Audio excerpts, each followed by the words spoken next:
Hi, and welcome back to Counterbalance. I'm Mike Doran, coming to you from a secure, undisclosed location in Washington, D.C. And my guest this week is Ahmad Obali from South Azerbaijan. That's Azerbaijani Iran. He's the founder and the manager of Gunaz TV. Ahmed, hello, how are you? Very good. Good to be with you, Mike. It's great to have you here. The subject that we're going to talk about today is Is the Islamic Republic on the brink of collapse? And I can't think of anybody better to talk about that subject than you. Ahmed, if you just give me a second, I'd like to explain to you the concept here at Counterbalance. The concept is that we're living through very tumultuous times. Things are changing quickly. Nobody really understands what's going on. We need to bring a lot of voices into the discussion to figure out what's happening. And I think when I started thinking about the kind of people that I wanted to bring on, I couldn't think of anybody better than you, Thank you. because you are, Gunaz TV is based in Chicago, but you are in day-to-day conversation with people in Iran. So you have a real understanding at your fingertips of what's going on in Iran, how people feel, what the future of the regime looks like.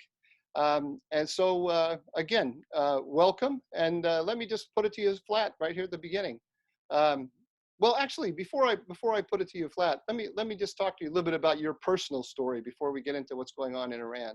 Why don't you tell us how it is that you came to the United States? It's a fascinating story in and of itself.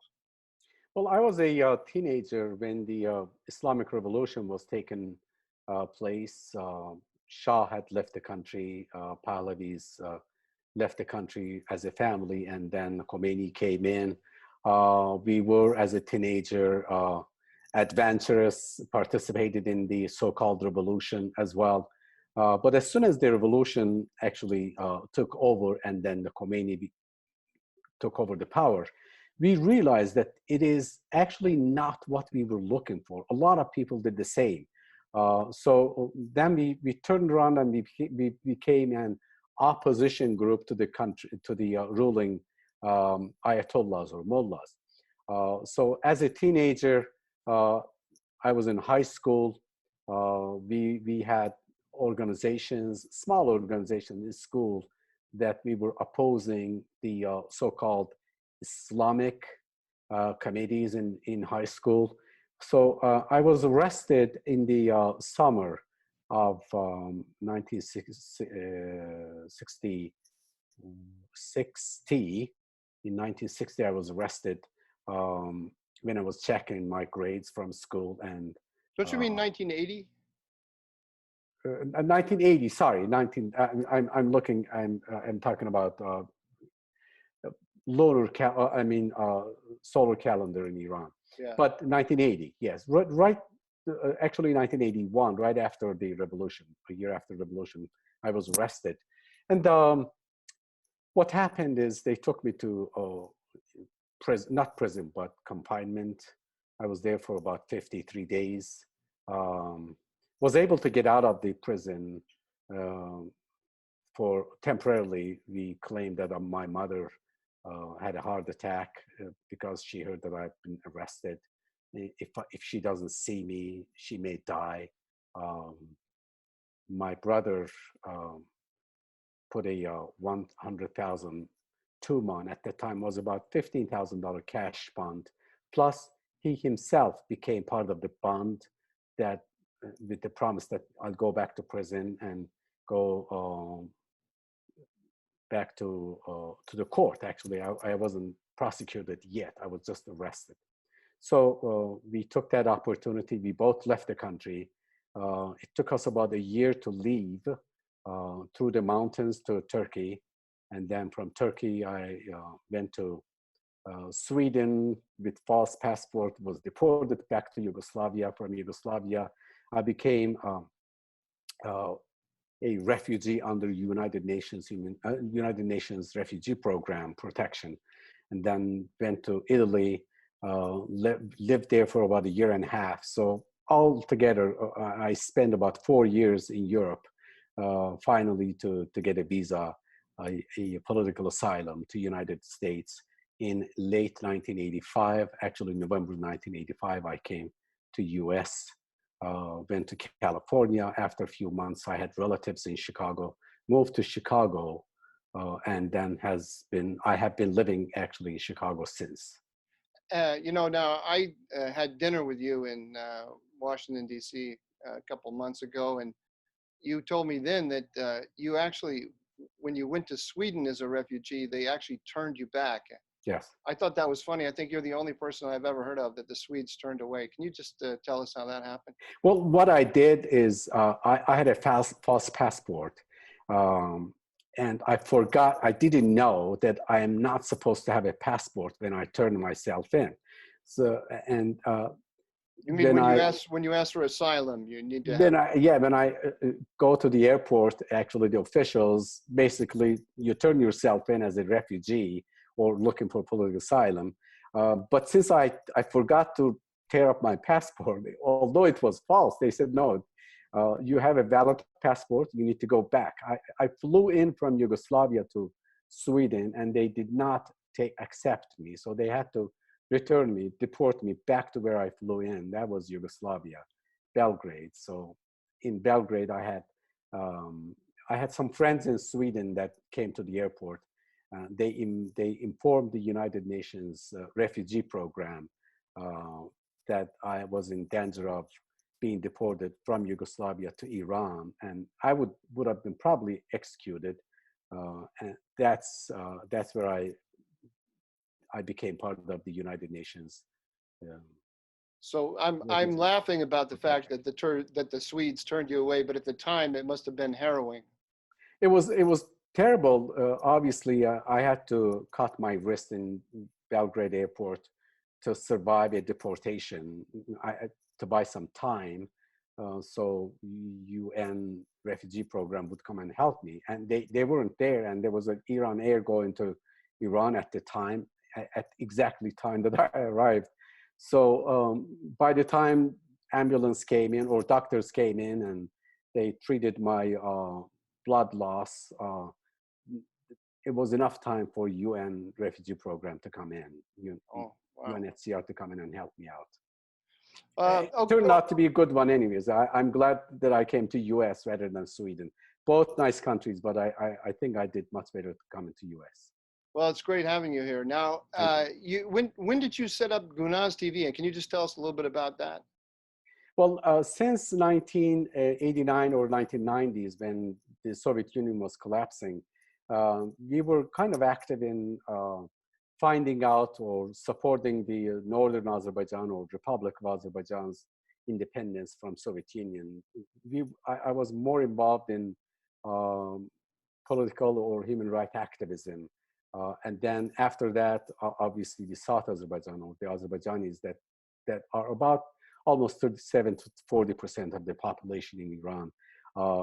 We have no rights. We have no political, or we have no cultural rights. And so I worked with, we set up a little organization. I worked with World Azerbaijanis Congress from 1997.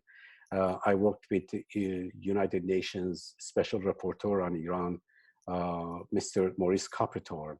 I worked with Amnesty International in London, Drury Dyke and Anne Harrison. They both were great to help us. But I finally realized that unless our own people are aware of their rights, the international organizations can't do much. They can, obviously, they can put our grievances in their report, but our people have to ask for their own rights. That's when I realized that we need to communicate with our people. And in late 2004, I set up Gunaz TV. It was a small one-camera studio above my restaurant that I set up. And it's been going on since then. And you started broadcasting by satellite into Iranian Azerbaijan. Yes, yeah. Satellite, the footprint of satellite that we were in basically covered Middle East. Azerbaijan is part of it as well. Now, just for those viewers here who aren't following Iranian affairs closely, uh, the Azeris, this is your ethnic group, you're the largest minority in Iran. Is that right? Yeah, it's disputed. I think we could be largest group in the country, period. We are about, if we are about 40%, as the foreign minister of Iran said in Turkey, or as is known, then we are the largest group, period. The Persians are, based on ethnologue.com a few years back, Persians were about 35.5%. Azerbaijanis or Turkish people were about 37.5%. Oh, So I just heard I just heard heads exploding all across the Iranian studies world here in the United States. There's nothing more controversial in the Middle East than demographic statistics. Is that right? absolutely, I mean, it's a hidden fact, but it's also a known fact. You know, the ruling groups in those countries are they try to minimize all the other ethnic groups to legitimize their own power. Uh, you know, but the fact is the Azerbaijanis are much bigger than what they admit in the country, and unfortunately, the Western officials, including CIA, refer to minority numbers based on what the Iranian government releases, and the Iranian government lies all the time. Okay, now your your you say southern Azerbaijan because you're just across the border from the country of Azerbaijan, Yes. and both you speak Azeri Turkish, and you look to these. I'm making these statements, but I want you. These are questions. You look to Azerbaijan as sort of your big brother, or as your closest brother, and then you look at the Turks as a close cousin. Is that right? Well, Azerbaijan in the north is the other half of us, basically. We look at them as the other half. It's a divided nation, like North and South Korea, like East and West Germany. Turkey, on the other hand, is really close to us. It is our cousin.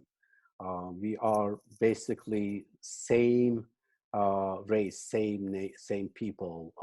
But throughout the years, you know, hundreds of years, Turkey had Ottoman Empire. Iran, current Iran, was ruled for about 1,000 years, a little bit over the 1,000 year, until 1920, I want to say four. Until 1924, Iran was ruled mostly by Azerbaijani Turks as well. When you say, I mean, you just explained to us why the regime would feel such a threat, because somebody like you sees as Iranian Azerbaijan as part of a larger country that already has an independent state, and so you represent a separatist, the potential for separatism, which is a threat to Tehran. Is that right? Well, I represent, I am a member of, not necessarily represent, but I'm a member of a large group of Azerbaijanis that are aware of their human rights, aware of their cultural rights, and aware of the historical atrocities that happened against us in the last 100 years. Iran, on the other hand, the Iranian government, I think, is the sole responsible group that is basically helping to disintegrate Iran. Azerbaijanis or Turks or Turkish kings, rulers, have really kept Iran as it is now for about over 1,000 years. They liberated Iran from Arab invasion. They liberated Iran from Mongol invasion. The current Iran, I'm saying. We fought against Russians, against even Ottoman, even against our own cousins to So you're save not. Iran. So your organization, when you say we, and you're talking about your, Azerbaijanis, but when you say your sort of political affiliation, yeah. what you are, to the extent that you're an activist, you are trying to improve your national rights within the Iranian state as it exists, or you want to change the borders? Well, I think the best way would be to say this. All the ethnic groups in Iran, including Persians, Arabs, Baluch, Kurds, Azerbaijanis, Turkmen, Lors, Bakhtiaris, they all have their own historical land that they live on, and they all have different languages, in a way, at least to a certain degree, different cultures. Um, they have, like Baluch are Sunnis, Kurds are Sunnis, mostly some Shia as well, but Arabs the same mix. So we have our differences. I think the best way would be for all these ethnic groups to be 100% equal. So that means if Persian is official language, then all the other languages should be official. The other languages or cultures should not be subcultures or sub-languages. So like Switzerland, like Belgium, like Canada, where you have on one part you have Canadian French speakers, on the other hand you have on the other side you have Canadian English speakers. But once they are equal, once they respect each other, once both languages are in Canada, are official, then there is no cultural problem or linguistic problem. The problem in Iran is the Persian elite or Persian kings in the last 100, Persian rulers in the last 100 years have made Persian official, the other languages illegal in school.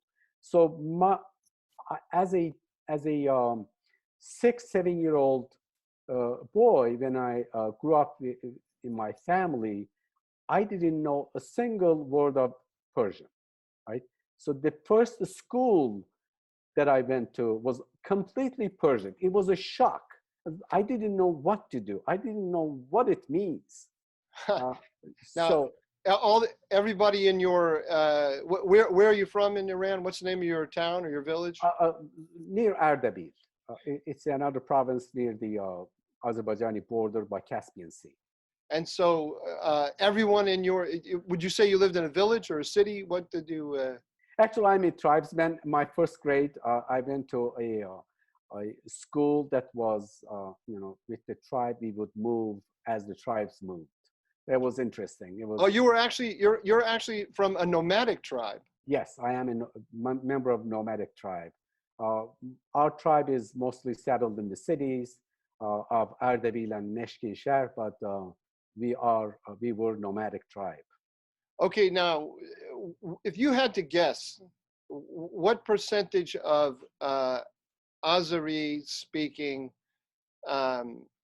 people in southern Azerbaijan, in Iranian Azerbaijan, agree with you about this question of national rights? It's difficult to say with accuracy, but I can tell you that in the last 15, 20 years, the self-awareness is growing fast. And among activists, I would say vast majority, if not 100%, but closer to 90% of activists agree. Actually, I learn from them as well on a daily basis, what they like, what they want, what they like their future to be. Because I always had the impression that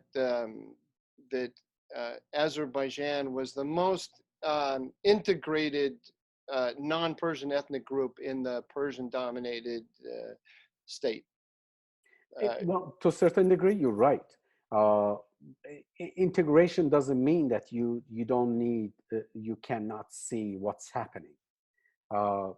Just 3 days ago, on Channel 1, the main channel of Iranian national TV, a guy a person from Azerbaijani side won a competition, and they were interviewing him. and he started speaking Azerbaijani Turkish language, um, which you say Azeri. I know, Azeri. What you mean is Azerbaijani's language. Oh, is that you don't use that usage? Is that an improper way to speak? By No, saying that it's fine from your side. We just because there's this theory that Azeri means a conversion from Persian nationalist side. We don't like that, but I know that's not what you mean. Azerbaijani language is a Turkish family of Turkic language, of one of the Turkic languages that so is so very you close. say Azerbaijani Turkish. Yes, that's the proper. Okay. That's the proper way. So this person started speaking Azerbaijani Turkish. The interviewer and all the entire group in the studio claimed that they all are Azerbaijani. Okay, let's talk in Azerbaijani Turkish language. And then at the end, this one of the interviewers had asked the competition winner to say something in Persian to Persian minority in Iran. So that's explosive stuff. That's in Tehran, Channel 1, main channel. So it is, even those who work in main stream media in Iran are becoming aware of what's happening in Iran. Now, when he said that, was it a joke, and did everybody laugh? No, or it was serious. No, it was serious. Actually, the man responded. They were forced to retract what they said.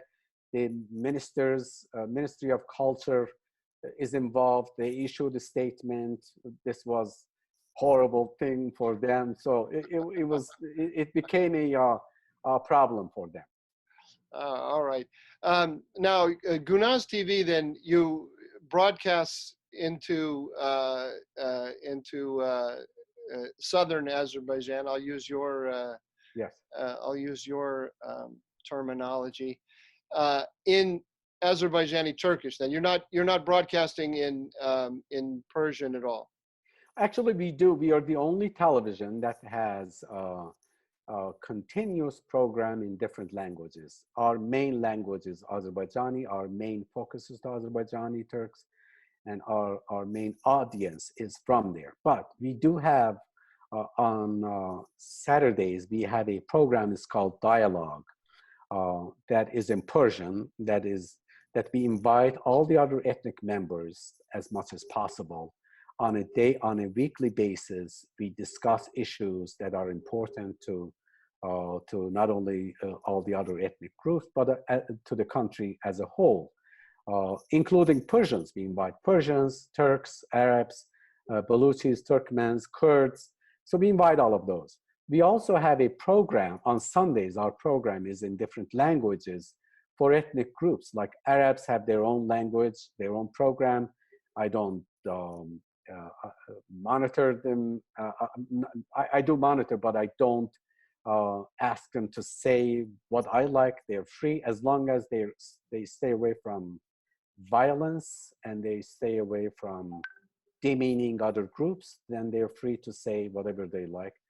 We have a program in Turkmen that is run by Turkmens in their own language, their own culture, their own issues they discuss. We also have a Persian segment on Sundays that is run by Azerbaijanis. All right, let's get to the political questions now. So, in your estimation, how bad is the crisis that the Islamic Republic is going through?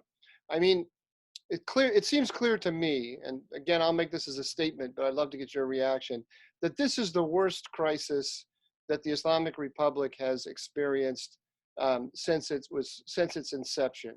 Yes. Those protests that we saw in November, they were in every major city, among every major group, among all classes of people. They were simultaneous, and then that was followed by the downing of the Ukrainian airliner and the protests that followed that, and it's all happening amidst a complete a thoroughgoing economic crisis. So things look pretty bleak. For what's your estimation? It is actually bleaker than you described. It is far worse than it shows. The government is basically has proven that is incapable of managing or ruling the country in people's favor. Uh, the government is not able to prove to its citizens that it cares even a little bit, even during the coronavirus tragedy that is taken over. Uh, Economically, the country is going through the worst economic problems. It cannot sell oil. It can't sell much due to sanctions, which I support the sanctions. Um, Even the little oil that was able to be sold, by the government to China or other countries illegally or in violation of the sanctions, the oil prices drop is actually affecting Iran far more with little revenue that they had. That's been slashed to 1/3, maybe Let even me, less. pardon me, let me interrupt you and go back to this question. You say you support the sanctions. Yes. Because the debate here in Washington, in the debate in Washington, a lot of people are saying that the sanctions are immoral, especially during the coronavirus crisis, that they are just punishing the average person and the poorest among them especially, and that the regime can always survive and can skim off the top so that it takes care of its loyalists. And the call is going out now, especially among Democrats, for the United States to show more compassion. Now, when you say this, you still have family there, am I right? You have I family and have friends. I have thousands of relatives in Iran. And Thousands, not yeah, and not just a you few. say that because you're a tribesman. I would, Yes. yeah. So you mean you have fellow tribesmen? Yeah. Well, Uh, but what about close family members, mother, father, sister, brother that you? sisters, brothers, my mother and father both have passed away since. But I have sisters, brothers, nieces, nephews, cousins, a lot of members of family members in Iran, in Azerbaijan, Ardabil, Mishkin, and Tabriz, even Tehran. So Uh, when people call into your station, are they screaming at you about your position on sanctions and saying you're hurting us, or are they saying we agree with you? I wish you could tune in to one of our programs and listen to yourself for yourself, and you realize that not a single person that we have live show on a daily basis, we have live communication on a daily basis. People do call in and express their opinion. Not a single person so far has complained about sanctions. They all support sanctions because they know that what is actually hurting the people, who's hurting the people, is not the sanctions, is not the West. It is the government itself. Let me ask or tell you this and ask those who support lifting the sanctions.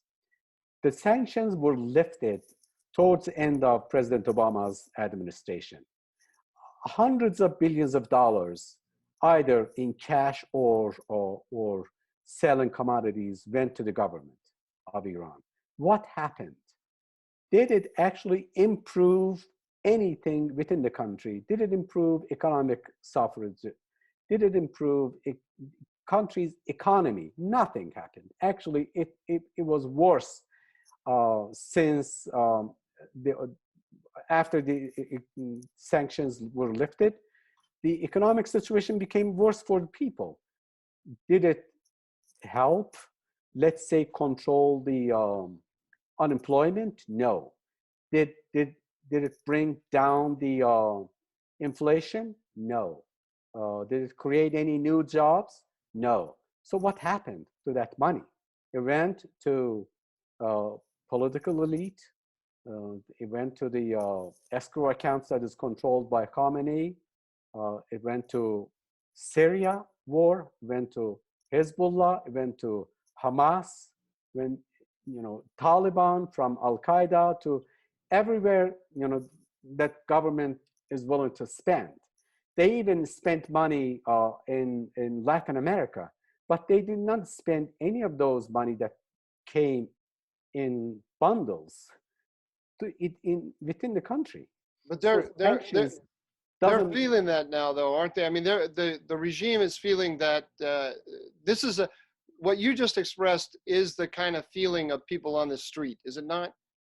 Absolutely. I mean, people say this. It's not that they feel; they actually say. That, you'll be surprised how many people call from within Iran and say, "Please let President Trump know that they cannot lift sanctions. They should not lift sanctions. They should." A lot of people, you'll be surprised, are asking other countries, including U.S., to attack Iran so they can get rid of the regime, because people are dying of not only coronavirus. People have died of hunger. So the situation is far worse, but the government is still in power, and I think it will still stay in power for reasons that, if you like to, we can talk about. I do want to talk about that. But let me just probe this sanctions question a little bit more, since it's such a big part of the debate here in the United States. Do you think that you raised this question of Azerbaijani national rights? Uh, do you think that that Persians feel the same way about the sanctions as the Azerbaijanis that you're talking to? How representative of the country as a whole are these attitudes that I you think just described? most Persians, Mike, do agree with sanctions not lifted, because this government, although it's a Persian ruling elite that runs the country, culturally it is a pro-Persian government culturally. But this government does not even care about Persians. So it is the Persians suffer as much. We just suffer twice more, because not only economically, we also suffer culturally. Uh-huh. Now, you said, okay, there's a severe crisis going on. The regime is really feeling it. People are seething with anger, but you think that this is not going to bring the regime down. That's what I heard you to just say. Is Yeah, that right? I wish I would uh, think otherwise, but that's the truth. Is the government is in place. The government has multiple escrow accounts that holds money. Khamenei himself is sitting on top of three main escrow accounts, three main holdings that has uh, billions of dollars, tens of billions of dollars. For some estimates, I think, to some estimates, maybe up to $300 billion Khamenei is sitting on right now. Not only that, but also the government they know exactly that the country is is composed of ethnic groups, and as long as the ethnic groups are not united, the government will stay in power. So, so in essence, what you're saying is that the regime can play a divide and rule strategy, pitting ethnic groups against each other. Is that what you're saying? Well, they don't even have to do that. All they have to do is stay the course. The main opposition group that is known in the West is mostly the Persian dominated groups, as they call it, Sarasari or Sartasari. That means, that covers the entire country. Actually, in the name is in the name, or using the Sartasari names, meaning uh, representing the whole country. That's not true. The Persian dominated groups, main parties, including monarchs, they focus on areas that they come from. They're very loud, they're active, especially in US and DC area, because most of them left the country after the revolution. Um, So they have created this atmosphere and this belief that they are the main opposition. Actually, that is not true. The main opposition is all the people in Iran, should be all the people in Iran, especially the ethnic groups. You cannot find, I don't think you can find any Baluch supporting the Iranian government. Yet, where does the Baluch stand in main opposition, so-called main opposition groups, let's say, program? So How there's about Kurds? How about so there's Arabs? so there's no overarching opposition movement that knits together Azerbaijanis, Kurds, Baluch, Turkmen, and Arabs.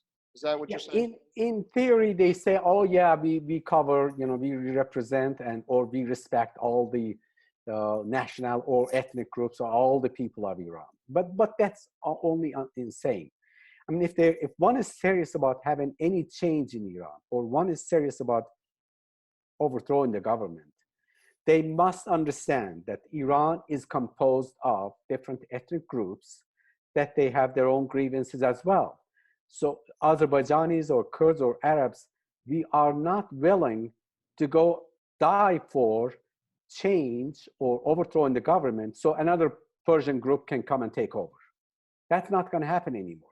The reality is that all these groups must respect each other 100% equally, accept each other. As I said, if I, as an Azerbaijani, if I realize that the Persian elite or Persian opposition groups respect me and my human rights, my ethnic rights, if they agree that at least I will have my language free of this suppression, then there's a chance that I might join them as an Azerbaijani or as a Kurd or as an Arab. But if the main opposition group that are mostly in DC and California or some European capitals, if they Persian dominated, if they say, okay, we respect you, but your language still will be forbidden in a school, what what why should I help them? Okay, so I gather from this that not only are you unpopular with the regime, but you're not particularly popular here among other Iranian expats, at least among the Persian expats. Is that what you're telling me?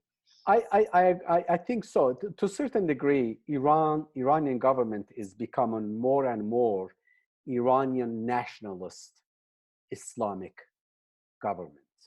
Is it You know, fair to say that they're messaging to the Persians in yes, Iran yes. that you better not support uh, reform or the overthrow of this regime, because if we go down, you're going to go down with us, and these all the minorities are going to come and take over? Well, there's this wrong myth that is running throughout the Iranian government elite and Persian opposition elite, that if Kurds or Arabs or Baluch or Azerbaijanis have their cultural rights, the country will disintegrate. Well, that's wrong. Actually, the opposite is true. Today's situation with this technology, that I can communicate with my people using my phone only, having a YouTube channel or television, set up a television or radio. It is not 50 years ago anymore. People are aware of their rights now. So the best way would be to, if they really are serious about keeping the country together, united, they have to respect people's right, like Canada, like Sweden, Switzerland, like Belgium, like, So how you know, but is the government actually messaging, as I said, to Persians in the way that I said, or is this just kind of inherent in the situation? Everybody understands it. I think government doesn't need to message, although it does message to Persian nationalism, but the Persian opposition group outside the country is not much different from the Iranian government, current Iranian government, when it comes to ethnic groups. Why is it that that the government can't block the signal from your television station? Well, up until 1989, 2009, I'm sorry, up until 2009, that Green Movement, they were blocking us, they were jamming the satellites. So we were hopping from one satellite to another one. They were making deals with countries to kick us out. But after 2009, when they jammed VOA, BBC, and main, some of the big television stations, including us, the Iranian television stations were kicked out of European satellites, especially Hotbird or Eutelsat. And then Iran agreed not to jam satellites, although they jam locally now. They jam our signals in certain parts of the cities in Iran, but they cannot, or they do not jam the satellites anymore. Because they'll be kicked out as well. But now you have people calling in and speaking in ways that makes it possible for the regime to identify them. Am I wrong? Yeah, I mean, the fear factor is gone right now. I mean, you'll be surprised how many people call and they identify themselves with name and the city, and some of them are known people. They call and express their opinion very freely now, especially in the last year or so. The fear factor looks like the fear factor is gone. So when you say the fear factor is gone, they don't believe that the regime is going to come get them, or they just don't care anymore? The numbers are so high, the regime can't get them all. Just there would be no room in prison. I mean, it's just too much, too many. People are not. Besides that, people are fed up. One factor that forces people to express is they have no hope for reform. They have no other way of expressing their opinion. They just say, okay, let's express, I'm going to express my opinion. I'm going to tell how it is. Whatever happens, happens. What the heck? That's what it is. Amazing. It's really, really amazing. I think we probably, one of the beauties of YouTube is we don't have a time constraint, but I think we've probably gone over time here. Let's go ahead and wrap it up. But is there anything else that you think that we should be touching on here? Well, I think what happens in Iran is going to affect the region. What happens in the region affects the world. The coronavirus starting in Wuhan is a clear example, although is a different example. So we all should care what happens around the world. And former Iranian Ministry of Education, Haji Babai, who was elected to the parliament, and he is one of the candidates to be the Speaker of the Parliament, said once that over 70% of Iranian students in school are bilingual, meaning they are not Persian. Over 70%, that's what he said. So if one is serious about having any change, as I want to repeat this, they must accept that any change to Iran will come both from pressure from outside and inside. The pressure from inside should come from all the ethnic groups. Otherwise, this regime will stay longer than expected. Actually, now that you mentioned pressure from outside, another question comes to my mind, and that's the recent tension in the Gulf between the U.S. Navy and the IRGC Navy. Do you have any thoughts about that? Why are the Iranians harassing American ships, and what do you think is the proper response?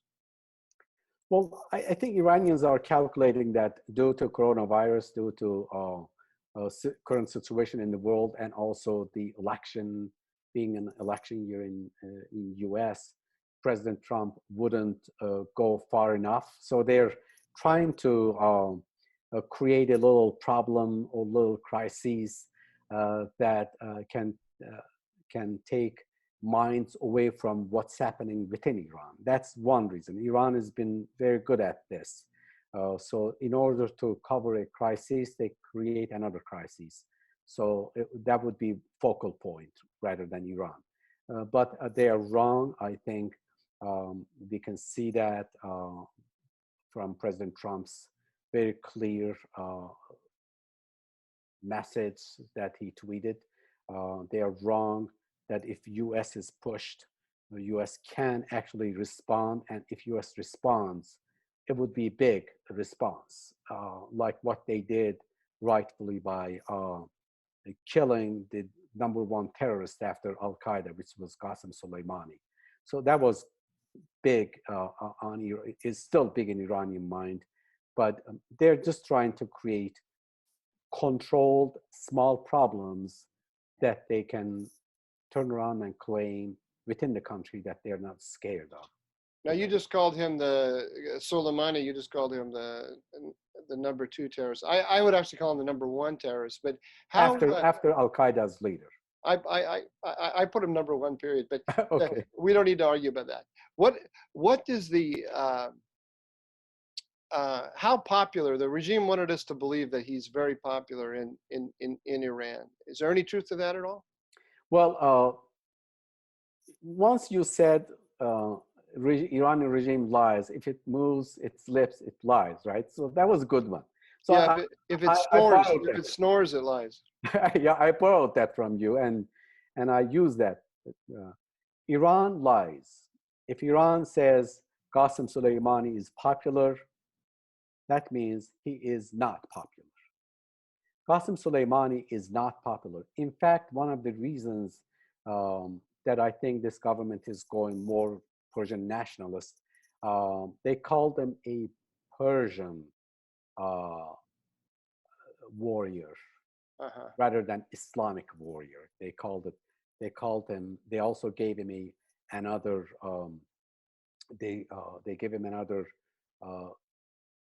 name. They called him Sepahbod, meaning it's a title that comes within the Iranian army from Shah's time, from monarch's time.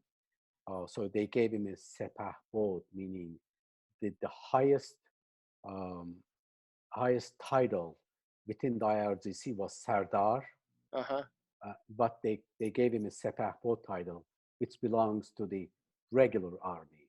That's Persian. Okay. Oh, very interesting. Trying to at least make him popular within the Persian community. I don't think he's that popular.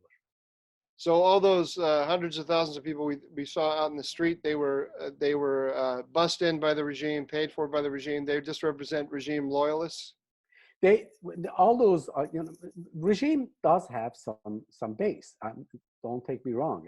This regime does have maybe 7, 8, maybe 10% of the population somehow can support the regime. But most of those people were also forced to go. I know for a fact that certain factories in Tabriz were ordered to be closed. Workers were ordered to go to these demonstrations or processions. They were given paid vacation, paid holiday. They were also given extra money on top of that if they had taken picture and turned it into government officials to prove that they actually went to procession. Then they would be paid 3 times more. So not only that, if they didn't show up, the leaders of the factories or managers or known government workers, if they do not go to those processions, they usually lose their jobs. So part of those people were paid, part of them were forced to, part of them, some of them they were have to go. They were not told to go, but they knew better. They knew that if they don't go, it's going to be a problem. And part of them were peasants and workers that were paid like near like $1. It just not even a, no, about less than $1. 10,000 tuman, which is about at this point is about 75, 80 cents. They were paid to go. So we were not fooled by those numbers. All right, listen, Ahmed, let's wrap it up then. I really appreciate you coming on and giving us your point of view. And I hope that as things unfold in Iran, we can come back and hear from your perspective what you think is happening on the ground there.